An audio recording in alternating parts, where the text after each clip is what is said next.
Welcome back to 1 Hour with Ali Basasuryo, and tonight we still have Ron Mullers. Ron, the subject now on this last segment of the Tonight Show is the Papa Ron, very successful. When you create a firm, an activity or a business in pizza because of your past successful experience in Pizza Hut, well, the question now is, why pizza again, of all things? And then the name of Papa Ron. Okay, Ron is Ron Mullers. Maybe you can explain to the audience. Well, we actually never had any intention to get back into the pizza business. Really, it was something we thought we move on to other type of operations. And in fact, we probably were thinking more to do more Indonesian food and things like that. But what happened was, someone in actually the Glora Bung Karno had said, why don't you guys have pizza close to the baseball stadium? Yeah. All right. And so at that time we asked Pizza Hut, why don't you open up next to the baseball stadium? And they said, well, that's not in our guidelines or philosophy to have units like that, smaller units. So at that time I said, do you mind if I do that? And we'll just support. I did out of the relationship we have. He said, by all means, you go ahead and do it. You are not a competition for us. And so we did that. We opened one, and after the first one, we had about 6 people call us up and say, we'd like to buy a franchise. Oh, interesting. So that's when we got into the we had no intention whatsoever. It just came on our lap that people said we want to buy the franchise, and that's why we did it. We said, we've always been the franchisee, paying royalties. Why don't we be on the other side of the fence, where we provide the technical service, we come up with the recipe, and people pay us royalties. So it took us almost a year to actually develop the Papa Ron's recipe, because we had to have our own recipe. Yes. We had to have our own systems. So we started from scratch. And that's where we are today. We're up to 40 outlets now. Very fast. In how many years? About 10 years. But we opened very quickly. I think the first year we already had 10 outlets we opened up. Well, there should be some interest from the audience tonight. What sort of minimum investment required to have one Papa Ron outlet? Well, it's about $1.5 billion to $2 billion, depending. We are continuously working on ways to reduce the cost of the investment. The investment is mainly in the kitchen equipment, and in today's market, it's very actually the pizza market is very competitive, and the price we sell pizzas for is also very competitive.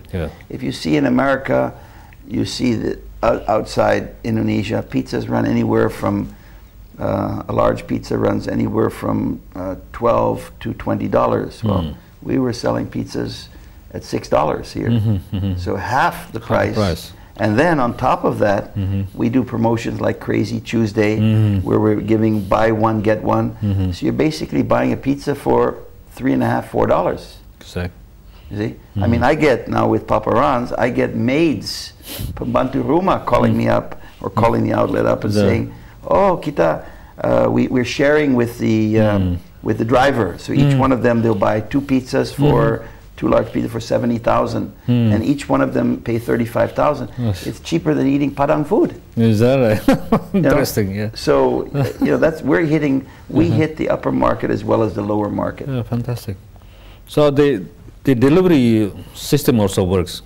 You deliver from delivery. We do delivery. I think that's our strength is delivery. We're not in big malls. We're mainly freestanding locations. And our strength is delivery and events. Events. We do a lot of events. How do you do with the events? Well, somebody has, for example, sporting events, activities, gatherings. We attend those events, bazaars, and it must be quite effective. We hit the bar. We sell pizza by the slice. So we sell a slice of pizza for 10,000 rupiah, and I think that's where we're in a different market. I think when people go for dine-in, they'll go to a Pizza Hut where they get a very nice ambiance, and interior. they spend a lot of money, and that's where they go. But I think when they, of course, I'm biased, but I think when they talk about the real good tasting pizza, I think that we're it. But you're creating your own brand now, because the Papa Ron is your own now. Yeah. It's not, you know. Well, actually, Papa Ron didn't start out with me as Papa Ron. It was just a brand that we used. Yeah. But slowly, it's become me. And it's both positive and negative. So, you know, so well, why is that? Why negative? Well, I think, you know, having my name to it, and you start franchising. Yeah. If I can be assured of the quality, then I'm very happy. If people come and say, I have a great tasting pizza, the quality is good. But when you cannot be assured of a standard throughout the country, and maybe some of the franchisees, they change their product, or they change the recipe, or they change, and then people look at it and say, oh, that's Papa Ron. That's right. Yeah. Now then it's, of course, it's embarrassing if somebody says, oh, I had a lousy pizza. The question now is on how do you handle the quality control of it, you know, the other outlet. Well, must be tough, no? Well, we have specific and suppliers that we've appointed suppliers, designated suppliers. But the problem is in Indonesia, again, it comes to the law. Do people follow those recipes?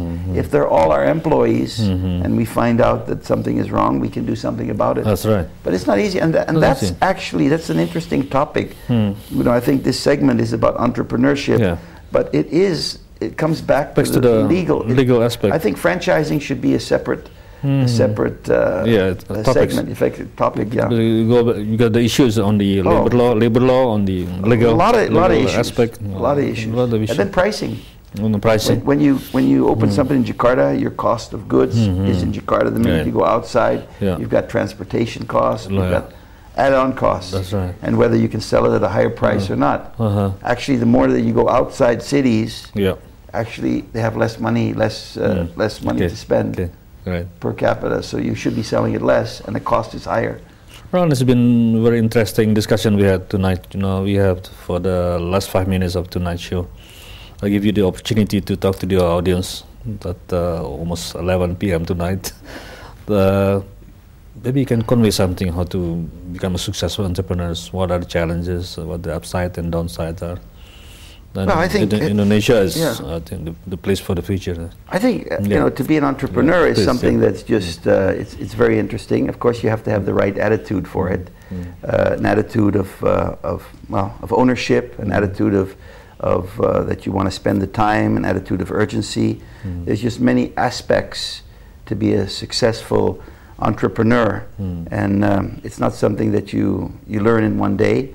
It's best if you go and work for an operation or an organization, and you learn all as what you can. So when you do become an entrepreneur, you're not risking too much of your money, because entrepreneurs, of course, get the benefit if there's a lot of profit. They get a benefit of the profit, but they also have the risk that if there's a loss, then they're also taking that loss. So it's good luck to every entrepreneur, whether they're going to be successful or not. Because I think if you look at the entrepreneurs, from the 10 entrepreneurs or people that go into their own business, probably 8 fail. So there's a big fatality rate, a high fatality rate. And many go back to just becoming professionals. And actually that's the easiest way to make your money. You're not worried about making money, losing money.